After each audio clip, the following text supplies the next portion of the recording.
Estamos con Eduardo Vital y vamos a hablar sobre el libro Camino a Aztlán. Es un libro en el que entiendo está basado en descubrimientos arqueológicos importantes. Y mi primera pregunta, lo que me gustaría que empezáramos a analizar sería, bueno, ¿en qué estado está la arqueología en México actualmente? ¿Cuál es cómo pudiéramos considerar a la arqueología mexicana en la actualidad? Híjole, bueno, como parte de la introducción, yo diría que no soy arqueólogo, no tengo contacto con los arqueólogos y puedo platicar mi caso de lo que sucedió al quererme acercar al Instituto de Antropología Lina, después de haber hallado estos vestigios arqueológicos y tratar de que pues me echaran la mano. Y primero yo me di a la tarea de investigar y me di cuenta que no estaban registrados en ningún lado, parecía que no existían. Entonces me acerqué al INA y les dije que pues había hallado las cuevas, que había muchos vestigios arqueológicos, y la doctora Pérez amablemente me dijo que fuera yo muy discreto, y yo seguí investigando y resulta que eran muchas zonas. O sea, la zona de Aztlán, esta arqueológica, tiene otros sitios arqueológicos, y bueno, el trato del Instituto de Lina fue: no le digas a nadie, no te acerques. Eso es lo único que yo podría decir de mi situación, y 5 años después vine a presentarles el libro y a entregarles las 2,000 piezas arqueológicas que hace 3 años que me acerqué, pues no existían porque los pobladores no me las habían ofrecido, y no había yo pensado en entregar pues porque no había nada, ¿no? Esa es mi situación respecto al libro. Muy bien, sí. Yo creo que, bueno, todo esto me imagino que entonces partió de un mito, ¿no? Del mito de Aztlán, primero y antes que nada, para después encontrar las pruebas físicas. Bueno, no, fíjate que más bien fue al revés. Al revés, ok. Fue en el camino que fui encontrando los vestigios arqueológicos, y de repente me encontré un lanzadardos en pintura, y al momento de investigar ese lanzadardos, ¿qué onda? Pues resulta que el lanzadardos es el arma de excelencia de los mexicas. Entonces, bingo. Y cuando quise ver el asunto de dónde estaba yo parado, en el Google veo la imagen satelital del cerro donde estuve, y resulta igualitita al cerro de Culhuacán, que resulta que tiene relación con Teoculhuacán, donde estaban los teochichimecas, y entonces así fui yo hallando las pistas. Yo realmente no sabía yo dónde estaba. Así fue también. O sea, esa parte que mencionas, Eduardo, perdón que interrumpa un poco, justamente es lo que me pareció a mí extraordinario, ¿no? Extraordinario, la manera en la que tú estás encontrándote en tu experiencia cotidiana, o por decirlo de alguna, en tu experiencia profesional, los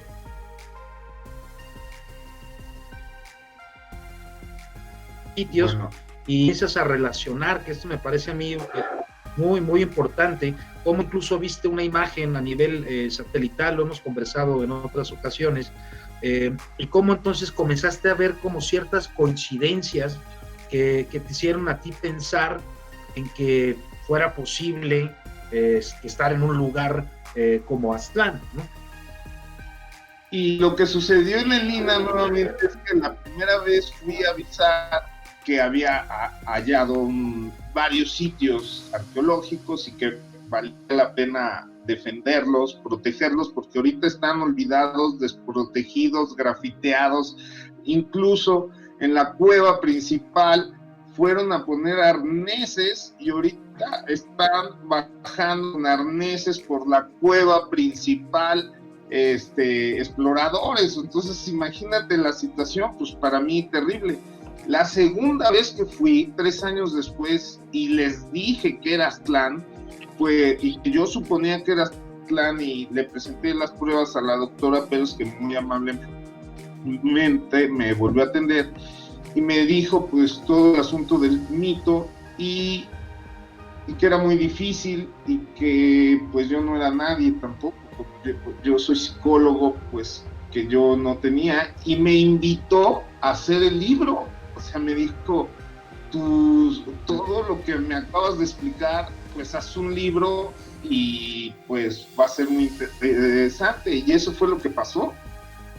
Porque de otra forma, ¿cómo le voy a avisar a Lina y cómo le voy a avisar a la población todo lo que se halló? Además, ya en el curso ya cuando me di cuenta de dónde estaba, pues ya empecé más sistemáticamente a buscar más pistas. Por ejemplo, el asunto de la cerámica, de quienes habían estado ahí. Voy a salir. Pues esa fue la situación del libro. No sé si tengan alguna pregunta al respecto. Entonces, Aztlán, entiendo qué es Aztlán. Yo tengo dos preguntas, pero... ¿Qué es Aztlán, me preguntas? Sí. Bueno, Aztlán es una zona de la que salieron muchos grupos chichimecas a lo largo de 1000 años o quizá más, porque si salieron los grupos chichimecas que finalmente se convirtieron en mayas y así diversos grupos náhuatl y chichimecas que salieron de Aztlán y se diseminaron. Incluso explico cómo el grupo que llegó al Valle de México y que fundó Culhuacán está emparentado directamente con los chichimecas guachichiles de Aztlán.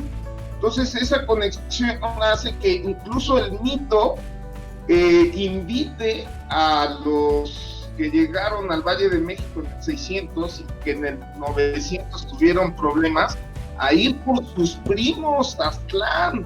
Entonces a lo largo de la narración ves una serie de relaciones que te permiten identificar al grupo chichimeca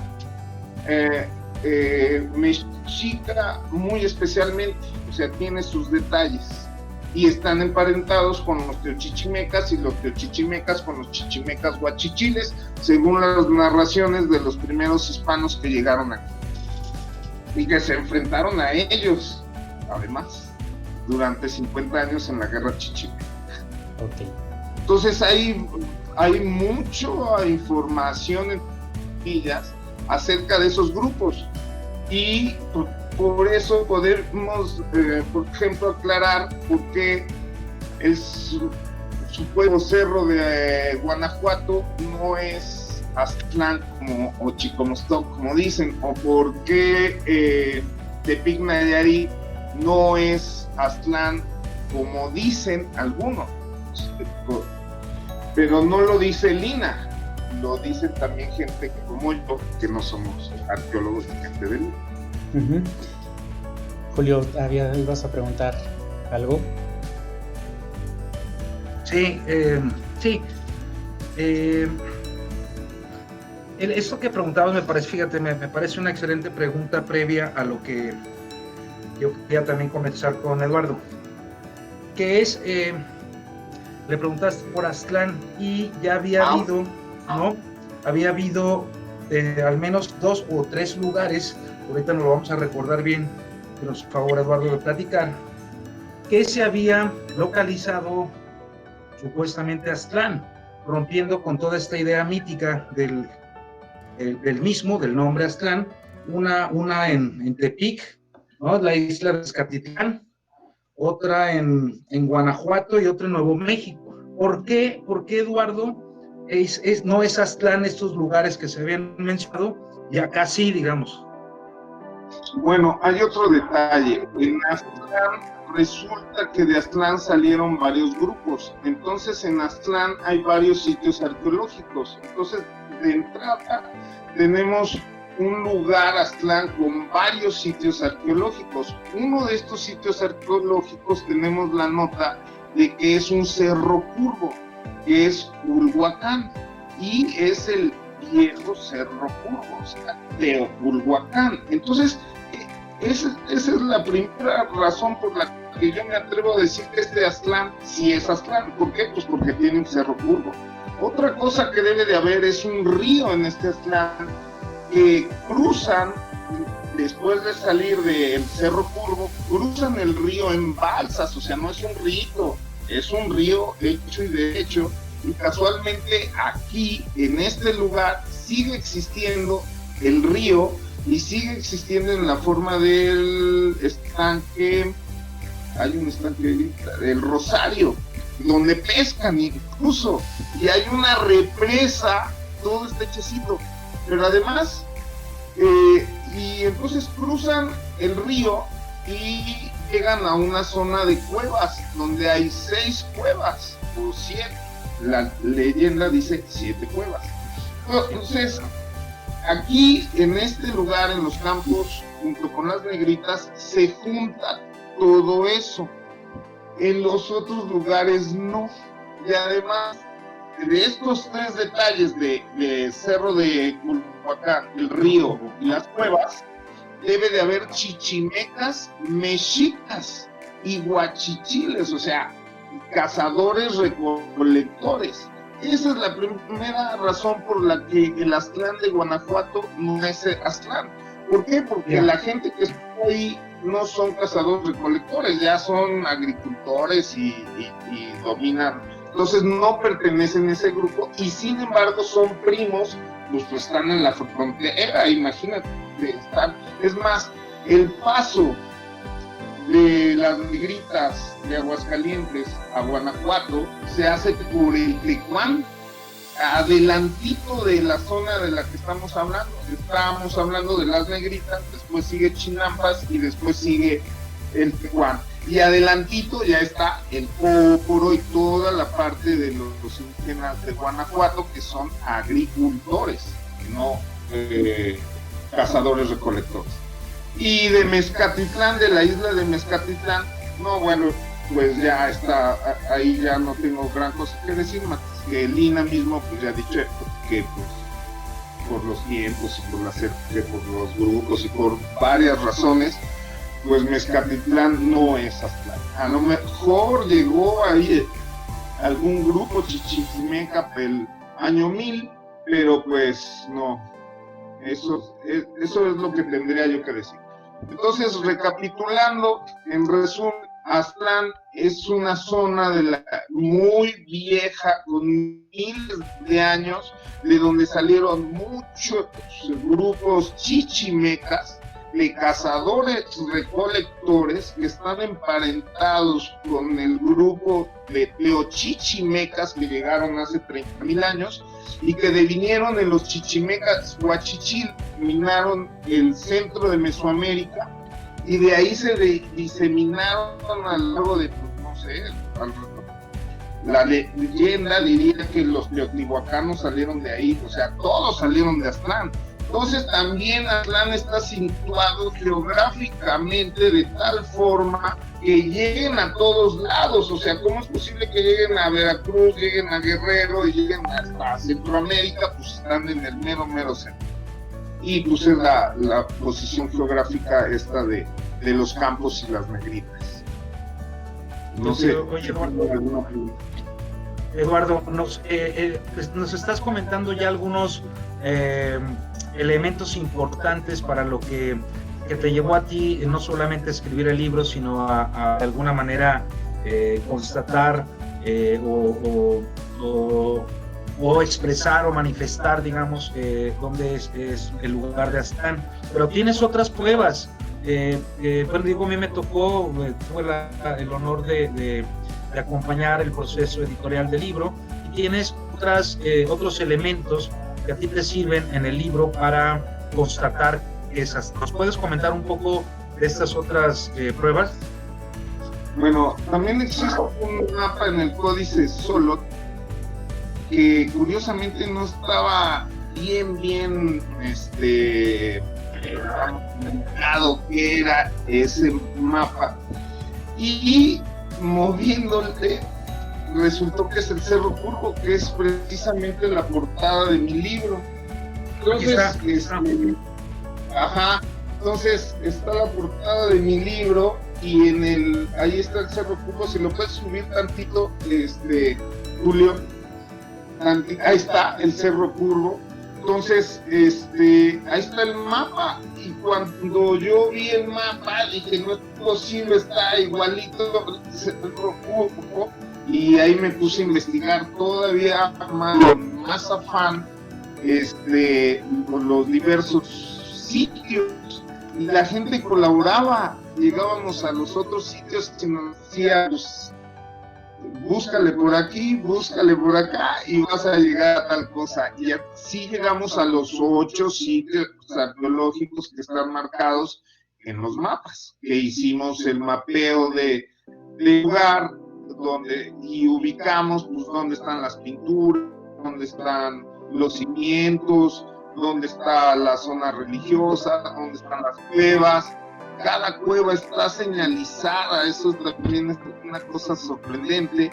Y bueno, pues de repente me pierdo, pero regresando a las pistas, pues si sumamos el mapa, las cuevas, el río, el Cerro Curvo, y luego llegan las pinturas, que es la pintura, sobre todo, que es un bienvenido a Aztlán, la pintura del lanzadardos, que es el elemento.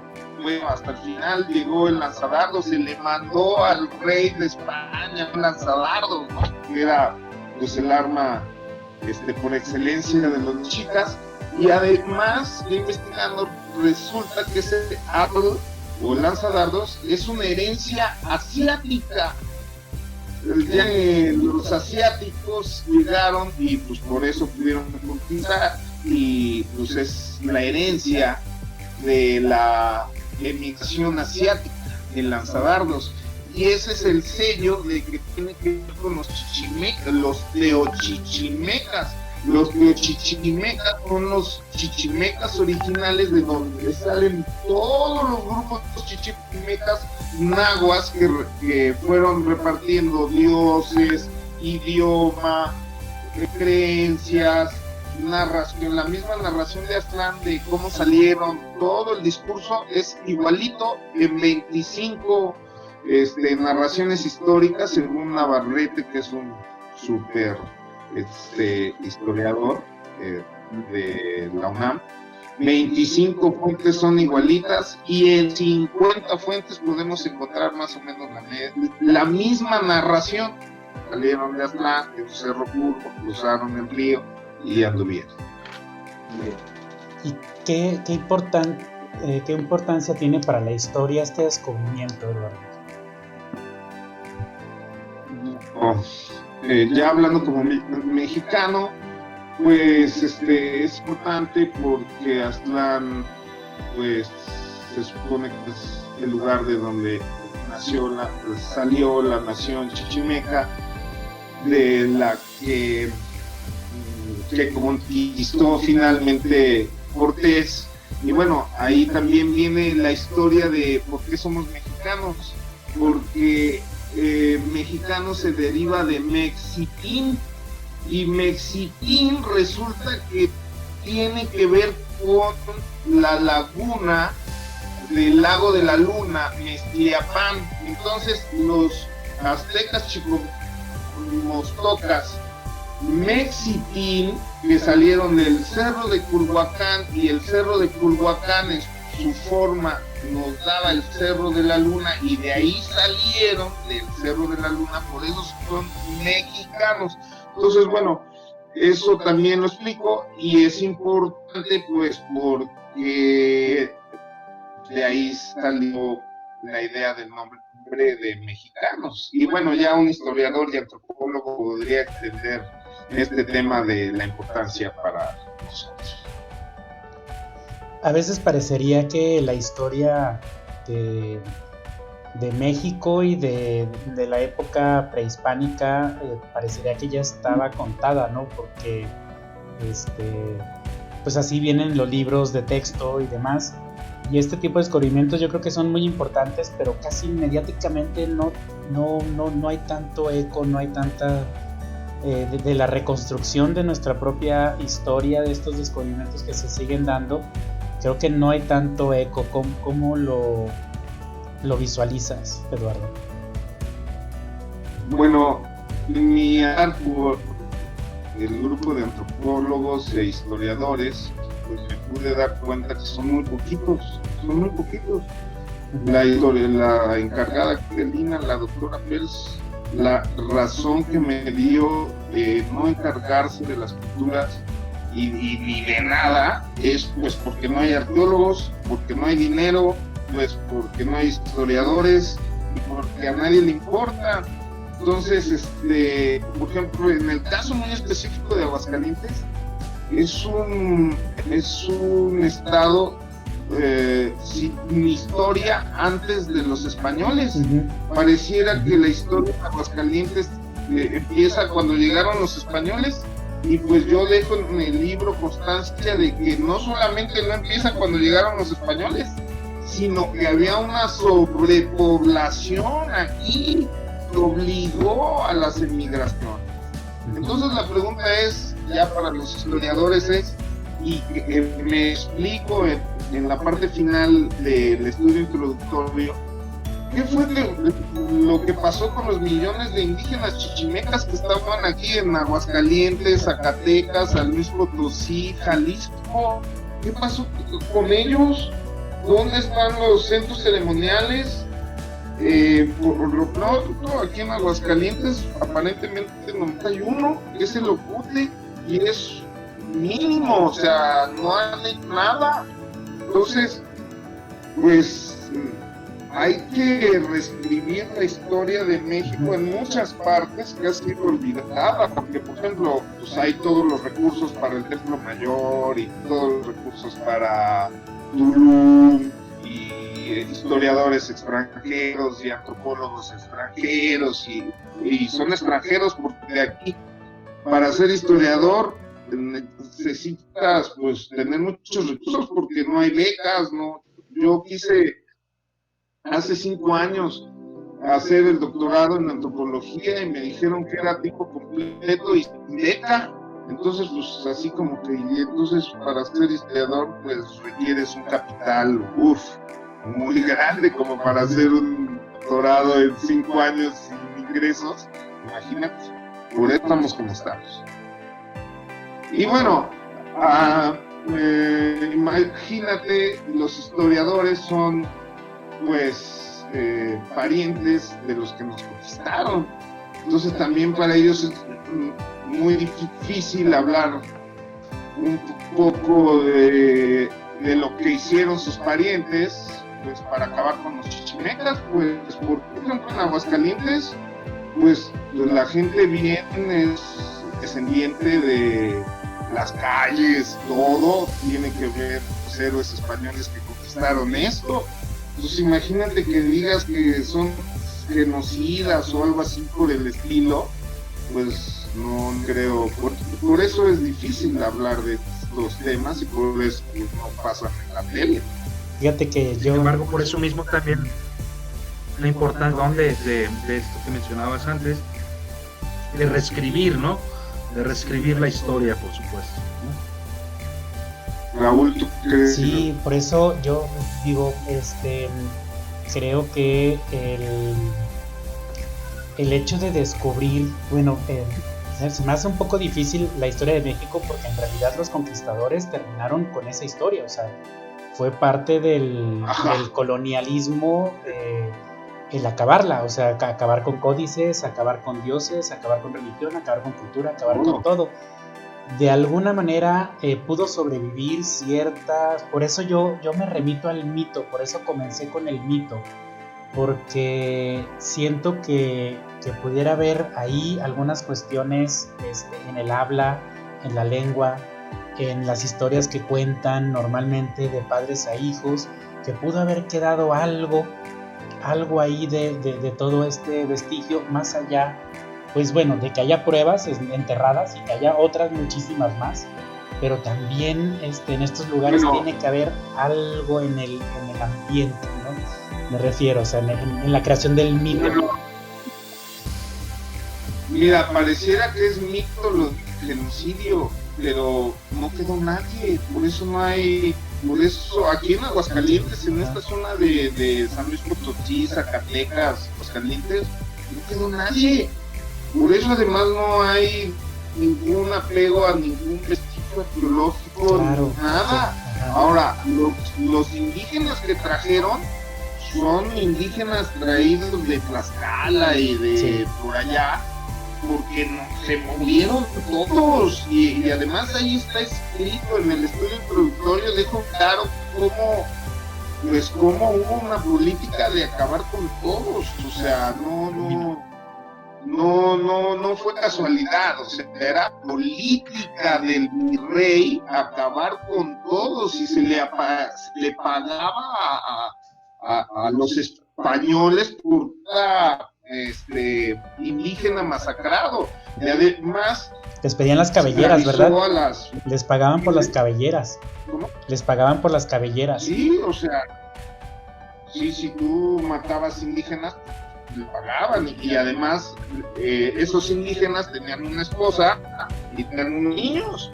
Entonces la esposa pues se pasaba aquí a los españoles, quienes tuvieron muchos críos con muchas indígenas, por eso hay mucho mestizaje, y a los niños, pues ya desde esos niños ya se catequizaron. Entonces en 30 años no quedó nada, o sea, realmente no quedó nada. Es un genocidio absoluto, y más está escrito en la historia, yo no inventé nada. Cada párrafo de mi libro tiene una cita de un historiador o de Lina o de algún lado.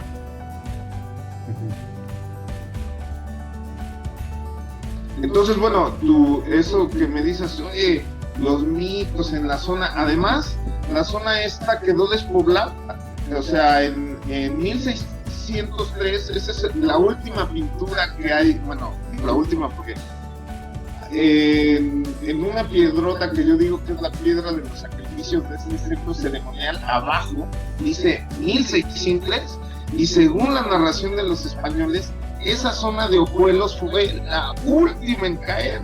Incluso hicieron ahí por Manticoya, uno de los pueblos estos nuevos, y se veían los huachichiles defendiendo ahí en Teoculhuacán, y esa fue la última batalla de la guerra chichimeca, se efectuó en la zona de Ojuelos, exactamente ahí, y hay ahí en pintura rupestre un 1603 que para mí me parece increíble. Es otro de los detalles que hay ahí. Sí. Julio. Sí, no, yo solo abrí una pregunta más, es un tanto general y un tanto de la visión de Eduardo sobre la publicación del libro y todo este evento que fue un proceso de varios años. ¿Qué esperarías, Eduardo, que pasara? ¿Qué te gustaría que pasara ahora que ya está el libro? También tocó que saliera en un momento complicado por la pandemia. ¿Qué te importaría o qué esperarías tú que ocurra con el conocimiento y la difusión de este libro, en principio a nivel nacional? No dudo que trascienda fronteras más adelante. Sin embargo, ahorita, ¿qué te gustaría que pasara a ti por qué la gente se tendría que acercar al libro? Ya sabemos un poco de esta parte de la reescritura de la historia. ¿Por qué te gustaría a ti en lo personal o en lo profesional que ocurriera? ¿O qué piensas, Raya? ¿Qué imaginas que pueda pasar? Bueno, la verdad es que mi interés por el libro nada más es únicamente porque pues el estado de Aguascalientes, el país México, tomen cartas en el asunto y se pongan a estudiar y a proteger las zonas arqueológicas. De ahí en fuera pues no se me ocurre otra cosa más que pues ojalá los mexicanos tengamos la posibilidad de conocer cuál es nuestro origen, pues porque ahorita no sabemos cuál es nuestro origen, sabemos que somos mexicanos, pero pues, no tenemos a ciencia cierta de dónde salió mexicanos. Ahorita aquí con este libro queda muy claro. Entonces, bueno, contribuye a la identidad nacional, pues porque el mito podría dejar de ser tal mito y eso podría contribuir de forma existencial, psicológica, pues a un bienestar para todos, ¿no? Eso pienso. Gracias.